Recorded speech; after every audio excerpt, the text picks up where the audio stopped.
주 예수의 은혜가 모든 자에게 있을지어다. 아멘.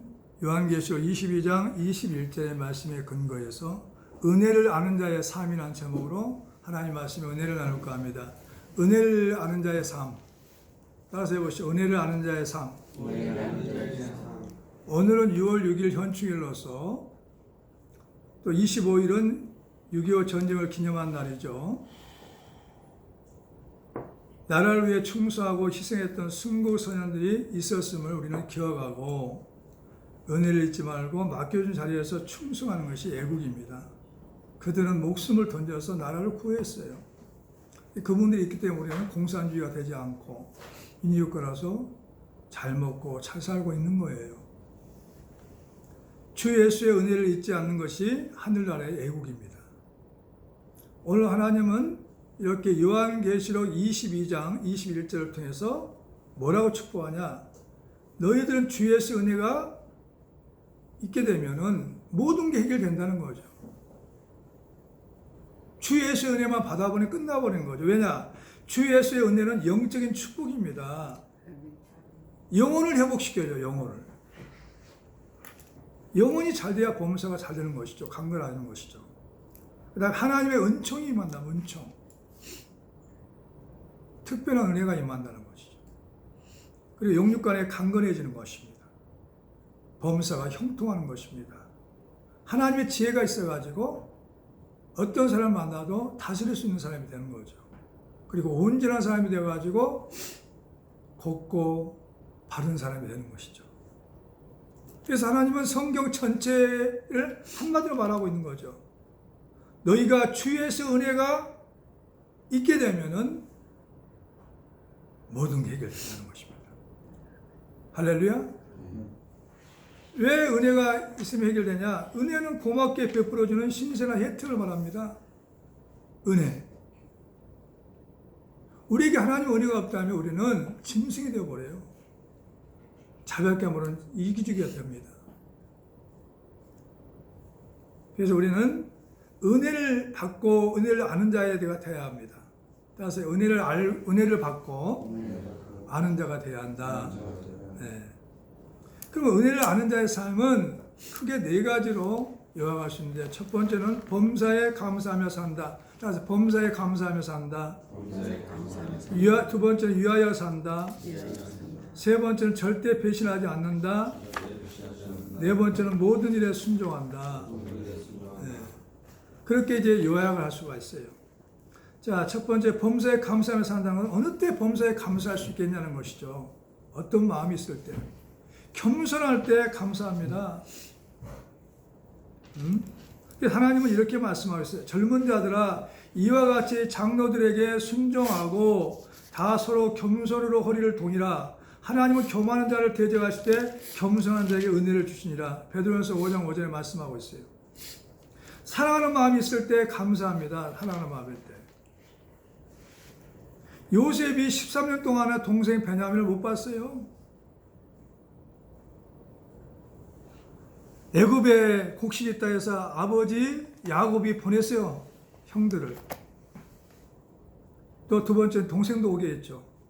요셉이 야곱을 사랑하는 마음이 복받쳐 급히 울 곳을 찾아 안방으로 들어가서 울고 얼굴을 씻고 나와서 그 점을 억제하고 음식을 차리게 하며, 창세기 43장 30절부터 31절에 얘기합니다. 13년 만에 동생이 얼마나 그리웠고 보고 싶었겠어요. 이렇게 사랑하는 마음. 우리가 점점 이 세상에 살다 보면 우리 마음속에 사랑하는 마음이 식어지고 있단 말이죠. 은혜 받은 걸 식어져 버려요. 그러면 뭐가 되냐? 짐승처럼 살게 된다는 것이죠. 무엇을 먹을까 마실까 입을까만 염려하며 살아갑니다. 그런 사람들이 어떻게 하나님 자녀를 될 수가 있겠어요? 주일날 온 것은 우리가 다 지금까지 배웠던 지식을 다 십자가에 묻고 하나님의 음성을 듣고 하나님께 배우러 오신 것을 믿으시기 바랍니다. 그리고 세 번째는 내 것이 없다고 깨달을 때 감사합니다. 내 것이 없다. 실제로 내 것이 없어요. 우리는 다 빈몸으로 왔다가 빈몸으로 가는 것이죠. 이게 인생이에요. 성경 배틀의 북이라고 그랬어요. 배틀의 북이 왔다 갔다 하잖아요. 60년, 70년, 이렇게 80년 동안 왔다 갔다 해. 직장 갔다가 또 학교 갔다가 왔다 갔다 해. 그리고 어느 날 가버리죠. 가버린 날짜는 나도 몰라요. 하나님이 인도하시는 거죠. 로마 14장 8절에 뭐냐면 우리가 살아도 주를 위하여 살고 죽어도 주를 위하여 죽나니 그러므로 사나 죽으나 우리가 주의 것이로다. 이걸 인정하지 않는 사람이 많아요. 내 것은 없어요. 주의 것이란 말은 다 너는 내가 핏값을 했으니까 너는 내 것이다는 거죠.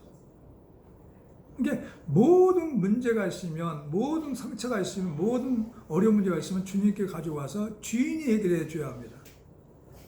할렐루야. 여자는 특별히 예수님을 남편으로 신랑으로 삼고 은혜에 주님 이런 일이 있었어요. 어떻게 하면 좋습니까? 나의 주님은 예수님이니까. 남자도 마찬가지예요. 예수님은 아버지 역할도 합니다. 아버지여 나를 불쌍히 여겨 주시옵소서. 크게 두 번째로는 위하여 살아. 누굴 위하여 살 거냐? 첫 번째는 주 예수를 위하여 삽니다.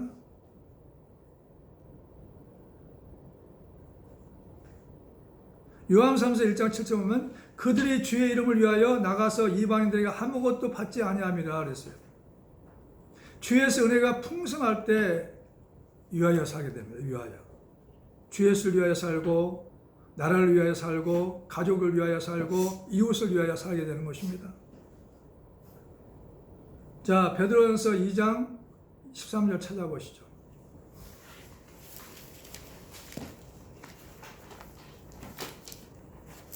베드로전서 2장 13절부터 14절이요.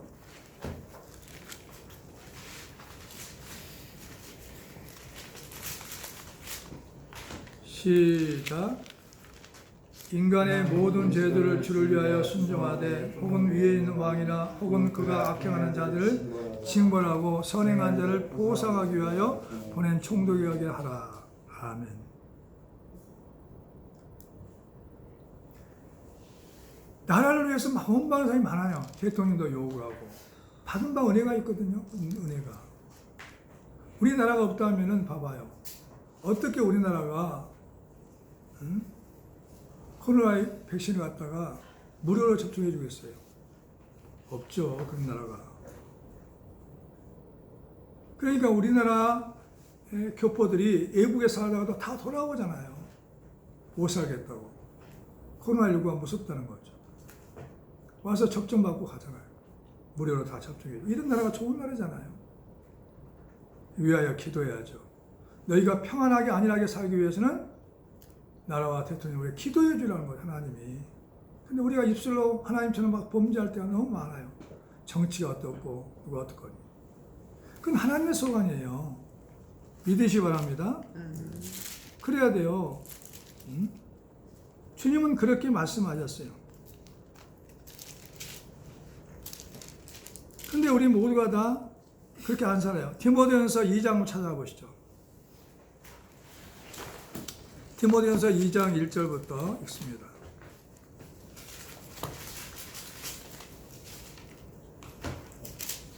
시작. 그러므로 내가 첫째로 권하오니 모든 사람을 위하여 간구와 기도와 도구와 감사를 하되 임금들과 높은 지에 있는 모든 사람들을 위하여 하라. 이는 우리가 모든 경건과 단정함으로 고요하고 평안한 생활을 하려 함이라. 아멘. 그러니까 우리가 할 일은 하나님의 말씀대로 은혜에 감사해가지고 기도하고 도구하고 간구하는 것이죠. 누구를 위해서? 대통령을 위해서.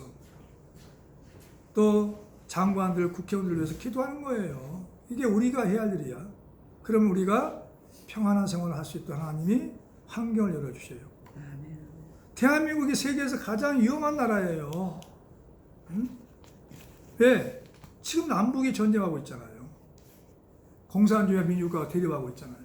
그런데도 이렇게 경제가 발전하고 살 수 있는 것은 누구의 은혜예요? 대통령이 정치를 잘해서가 아니에요. 악한 자들이 없어서가 아니에요. 누가? 예수님을 잘 섬기는 하나님의 자녀들이 있었기 때문에, 의인이 있기 때문에 하나님은 축복하시는 거죠. 예루살렘 거리를 돌아와가지고 정말 공의를 행한 사람이 5명만 있어도 10명만 있어도 내가 그 도성은 멸망하지 않겠다고 그랬어요. 우리는 잘 모르고 있어요. 대통령이 정치를 잘해서 또 나라를 잘 경영해서 이렇게 잘 되는 줄 알아요. 하나님이야. 하나님 우리를 도우신 거죠. 왜? 우리나라가 선교를 많이 하고 전도하고 주의 뜻으로 살려고 몸부림치는 사람들이 있었기 때문에, 기도하는 사람이 있기 때문에, 하나님 나라에 애국자가 있기 때문에 하나님 우리를 축복하시는 거예요. 믿으시기 바랍니다. 하나님의 은혜로 우리나라가 이렇게 잘 살게 된 거죠. 창원이 없는 나라가, 지금도 힘든 나라가 잘 살고 있잖아요. 지금. 왜? 하나님 때문에요. 믿으시기 바랍니다. 가족을 위해 사는 거죠. 주님이 이렇게 말씀하셨어요. 우리는 귀에 있는 대로 모든 이에게 착한 일을 하되 더욱 믿음의 가정되어 할지니라. 갈라디아서 6장 10절에 말씀하고 있어요. 근데 요즘은 현대 시대는 너무 애롭다 보니까 개를 가족처럼 생각합니다. 자식처럼. 그만큼 심상이 힘들어졌다는 거죠. 심령이. 인터넷에 한번 찾아봤어요. 은혜를 아는 개가 있어요. 은혜를 모르는 사람보다 낫단 말이죠. 전남 순천에서 할아버지 할머니가 자식 없이 한 마리 개를 자식 삼고 길렀어요. 3년 동안 잘 길렀어요. 할아버지는 산에 가서 나무를 해다가 팔아가지고 먹고 살았어요. 근데 3년 지나 개를 자식 삼고 산 지가 3년 지났을 때 할아버지는 노안으로 돌아가셨어요. 개를 자식처럼 사랑하고 아껴줬죠. 할아버지가 돌아가셔버리자 할머니는 백내장으로 눈이 앞이 안 보여요. 그래가지고 맹인입니다. 걔가 어떻게 한 줄 알아요? 자기 밥 끓여가지고 옆집으로 가가지고 아줌마 쳐다보지 않으니까 그래서 탁 넣어가지고 포기하고 그렇게 해서 밥을 달라는 거죠. 아줌마는 할아버지가 돌아가셨으니까 배가 고픈 모양이다 밥을 줬어요. 근데 밥그릇을 이분을 물고 와가지고 할머니가 앉아있는 마루에다가 놓고 할머니 옷선을 꾸미면서 빨리 먹으라는 거예요. 할머니가 먹고 나면 자기가 먹었어요. 밥을 줬던 아줌마가 장에 가면서 그 모습 봤어요. 정말 좋은 개구나. 효자상을 받을 수 있는 개구나 그랬어요. 그래가지고 동네 사람이 다 알게 됐어요. 그래가지고 좋은 그릇에다가 반찬도 밥도 풍성히 두 사람 개도 먹을 수 있도록 풍성히 담았어요. 그래 좋아가지고 그 개는 계속해서 맹인 할머니를 공경했어요. 봉양했어요. 그래가지고 주민들이 군에다 얘기했어요. 효자상을 주자. 근데 우리는 사람이 아니니까 효자상을 줄 수가 없다. 그래 봐요. 걔도 3년 동안 거둬주니까 은혜를 알잖아요. 은혜를 모르는 사람은 걔보다 못한 사람이에요. 걔보다 못한 생활을 할 때가 너무 많아요. 이웃을 위해 산다는데 내 이웃을 내 정같이 사랑하라 하신 것이라 더 큰 계명이 없느니라. 마가복음 12장 31절에 이웃을 위해 살아야 돼. 이웃이 없으면 우리가 살 수 없어요. 우리는 사회적 동물이기 때문에 서로 더불어 살아야 할 줄 믿습니다. 아멘. 그게 세 번째는 절대 배신하지 않는단 말이에요. 요즘 배신이 얼마나 많습니까? 속고 속인 일이 너무 많아요. 어느 때 배신하지 않을까? 은혜를 할 때 배신하지 않죠. 저 사람이 나한테 어떻게 했는데. 주님 말씀하셨어요. 냉수 한 그릇만 받아도 상을 받으니까 은혜를 베풀라는 것이죠. 자, 성경 한번 찾아보겠습니다. 디모데후서 3장 1절부터 5절까지 한번 읽어보겠습니다. 디모데후서 3장 1절부터 5절까지. 시작. 너는 이것을 알라. 말세에 고통하는 때가 이르러 사람들이 자기를 자랑하며 교만하며 비방하며 부모를 거역하며 감사하지 아니하며 거룩하지 아니하며 무정하며 원통함을 풀지 아니하며 모함하며 절제하지 못하며 사나우며 선한 것을 좋아하지 아니하며 배신하며 조급하며 자만하며 쾌락을 사랑하기를 하나님 사랑보다 더하며 경건의 모양은 있으나 경건의 능력을 부인하나니 이 같은 자들에서 내가 돌아서라. 주 예수 은혜가 임하면은 받으면 배신하지 않아요. 절대. 어떻게 배신합니까? 받은 은혜가 있는데. 디모데후서 3장 13절부터 14절까지 또 뭐라고 나왔냐? 그 밑에 한번 봐봐요. 악한 사람들과 속이는 자들은 더욱 악하여서 속이고 하고 속기도 하나니 그러나 너는 배우고 확실한 일에 거하라. 얼마나 지금 많아요. 문자 메시지 와가지고 보이스피싱 얼마나 많은지 몰라요. 성경도 이루어지고 있는 거죠. 속이는 자들과 악한 자들이 많다는 것이죠. 그러나 너는 배우고 확실한 일에 거해서 속지 말라는 거예요. 아멘. 소중함을 알 때 배신하지 않습니다. 소중하다. 매우 귀중하다. 자, 베드로전서 3장 7절이요.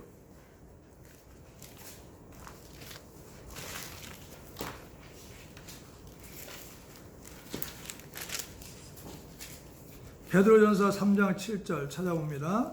시작. 남편들아 이와 같이 지식을 따라 너희 아내와 동거하고 그를 더 연약한 그릇이요 또 생명 은혜를 함께 이어받을 자로 알아 기이 여기라. 이는 너희 기도가 막히지 않게 하려 함이라. 왜 부부가 이렇게 서로 하나가 되어야 되냐? 첫 번째는 생명 은혜를 함께 이어받을 자로 알란 말이죠. 두 번째 더 중요한 일이 있어요. 기도가 막히지 않기 때문에. 기도가 막혔다면 끝나버려요. 따라서 기도는 생명줄이요. 영적인 젖줄이라는 거죠. 그래서 축복의 통로야, 통로. 뭘 통해서 하나님과 만납니까? 기도를 통해서 하나님과 만나는 거예요. 그게 축복의 통로란 말이에요. 통로. 그 축복의 통로가 막혀버렸어요. 영적인 젖줄이 막혔어. 그럼 어떻게 영양분을 공급합니까? 영혼의 양식을.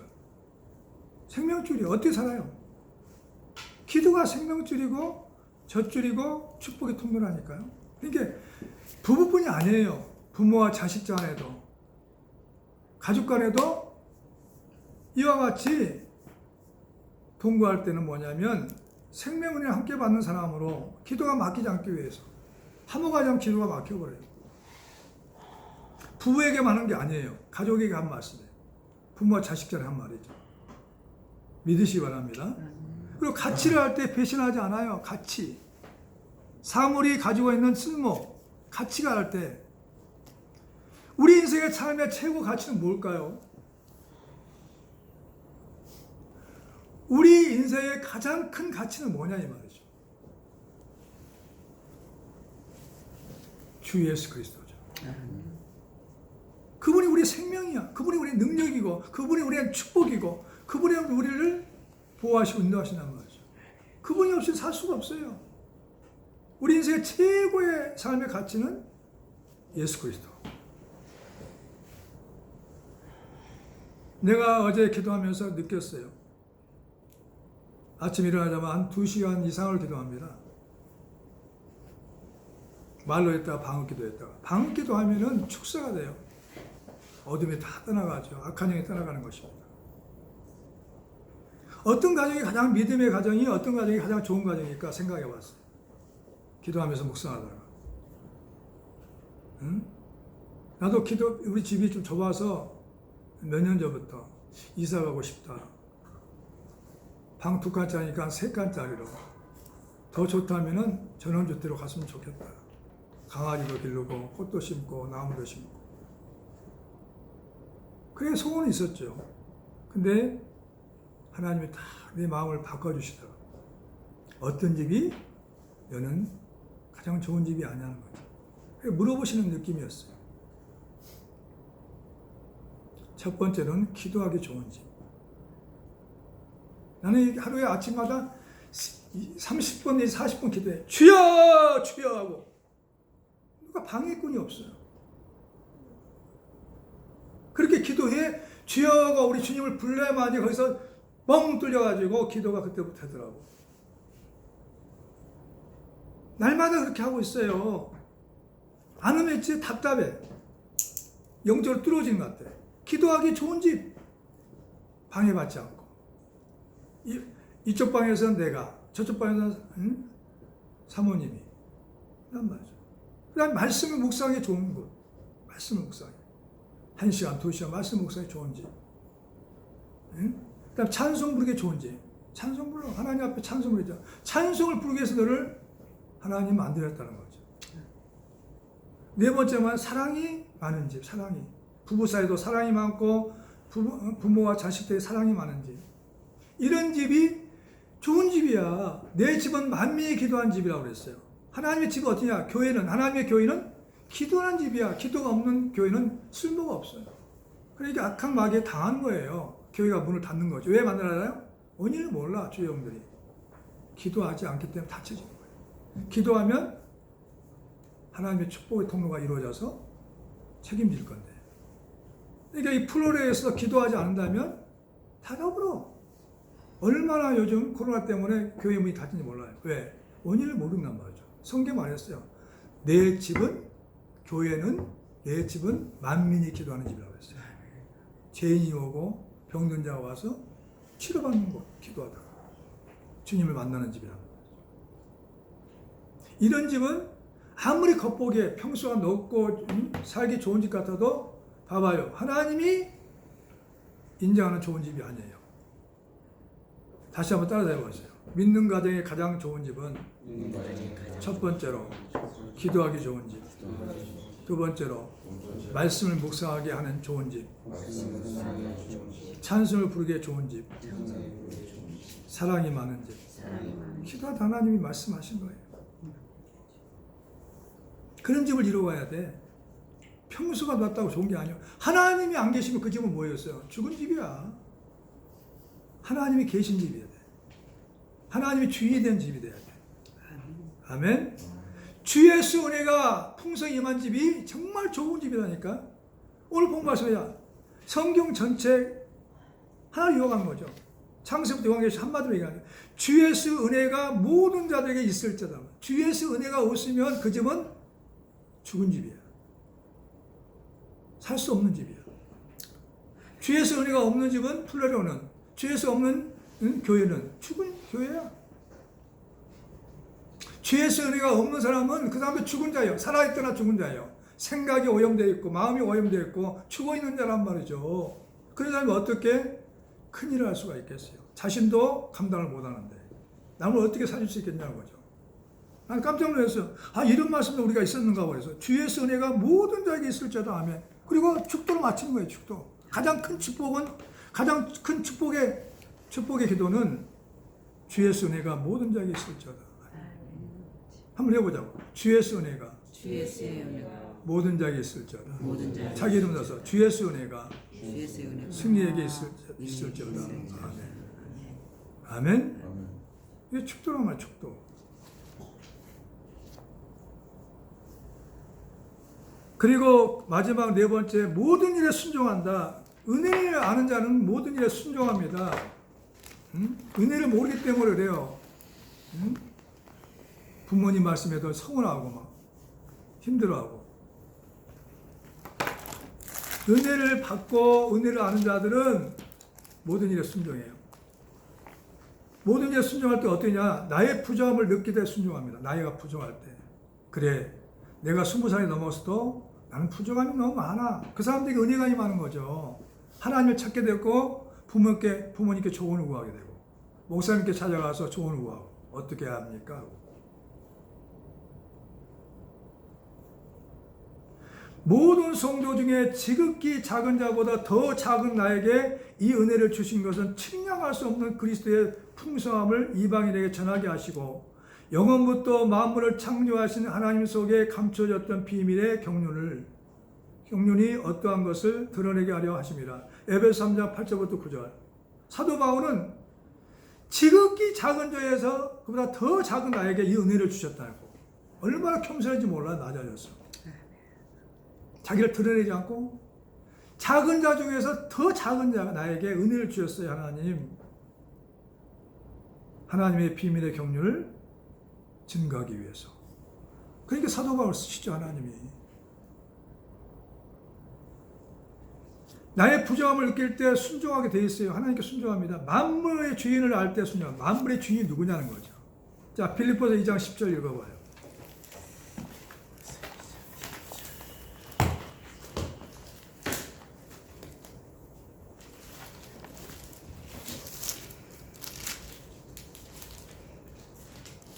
시작. 하늘에 있는 자들과 땅에 있는 자들과 땅 아래에 있는 자들로 모든 무릎을 예수의 이름에 꿇게 하시고 모든 입으로 예수 그리스도를 주라 시인하여 하나님 아버지께 영광을 돌리게 하셨느니라.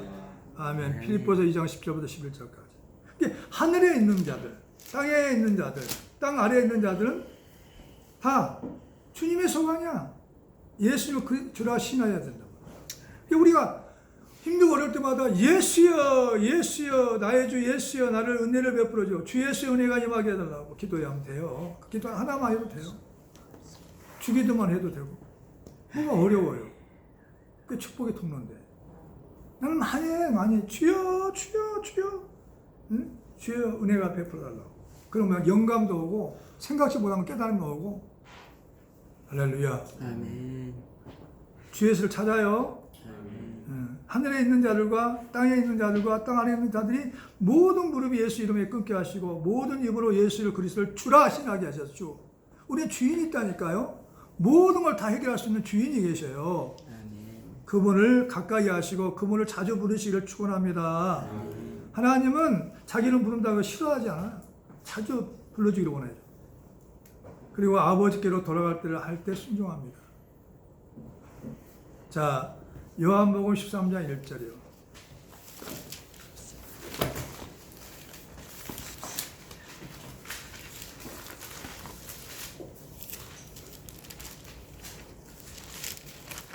다 같이 시작. 전에 예수께서 자기가 세상을 떠나 아버지께로 돌아가실 때가 이른 줄 아시고 세상에 있는 사람들을 사랑하실 때 끝까지 사랑하십니다. 아멘. 주님도 어쩌면 자기가 떠날 때가 됐어. 그러니까 어때? 자기 사람들 최선을 다해 사랑하는 거죠. 암 환자가 말기가 됐어요. 그 사람이 무슨 욕심이 있습니까? 욕심 있냐고. 다 두고 갈 거. 마음을 피우잖아요. 영이 새로워지잖아요. 내가 내일 죽는다 하면은 뭐 아까운 게 있어요. 내가 지금 살아있으나 돌아갈 때를 알 때, 아버지께로 돌아갈 때가 우리는 곧 닥쳐와요. 내일 갈 수도 있고 모레 갈 수도 있고. 이렇게 날마다 나는 죽는다는 생각을 가지고 산다면은 우리는 순종할 수밖에 없죠. 할렐루야. 나는 오래 산다고 그래. 막 장수한다고. 100년 만에 산다고. 장수합니까? 그 사람? 많이 길어야 120년이. 성경도 본다면 120년이야. 자, 5장 30절 한번 찾아봐요. 예수님이 이렇게 사셨어요. 우리도 그렇게 살아야 돼요. 요한복음 5장 30절. 시작. 내가 아무것도 스스로 할 수 없노라. 요한복음 5장 30절. 시작. 내가 아무것도 스스로 할 수 없노라. 듣는 대로 심판하오니 나는 나의 뜻대로 하려 하지 않고 나를 보내신 이의 뜻대로 하려 함으로 내 심판은 의로우니라. 아멘. 주안의 누가 세우셨을까? 내가 세운 게 아니에요. 주님이 세우신 거지. 플로레는 누가 세웠을까? 주님이 세우신 거란 말이에요. 응? 주님은 알아요. 누가 나를 보내셨는가? 하나님 아버지 나를 보내신 거 알아요. 그래서 뭐라고 그랬어요? 나를 보내신 이의 뜻대로 한단 말이죠. 왜? 이 땅의 사역을 끝나고 돌아가실 걸 알기 때문에. 우리가 주님께 배울 수 있잖아요. 나는 아무것도 스스로 할 수 없다. 그러니까 뭐야? 아무것도 스스로 할 수 없을 때 어떻게 됐어요? 주님, 주 안에께 제정이 됐어요. 주 안에께 성도가 이뤄요. 어떻게 해요? 충성된 일꾼을 보내달라고 주님 말씀하셨죠? 충성된 일꾼을 보내주세요. 성도들도 보내주세요. 주인은 내가 아니야. 주님이란 말이죠. 또 사업을 하고 있다면 하나님 사업은 주님이 주인이십니다. 주님이 회장이고 나는 사장입니다. 주님이 이끌어주세요. 그러면 고민, 걱정, 음식할 수 없죠. 내가 하려고 하니까 걱정, 근심이 오는 거죠. 인본주의가 옵니다. 정의라는 것은 널리 사랑을 가지고 올바르게 판단하고 행동하는 것입니다. 믿으시기 바랍니다. 그래서 우리는 오늘 말씀처럼 은혜를 아는 자의 삶을 살면서 항상 범사에 감사하며 살고 그리고 위하여 살고 예수를 위하여 살고 나라를 위하여 살고 가족을 위하여 살고 이웃을 위하여 살고 절대 배신하지 않고 그리고 모든 일에 순종하며 살 때 정말 하나님은 내 소원을 다 간구를 들어온다고 하실 것입니다. 기도하겠습니다.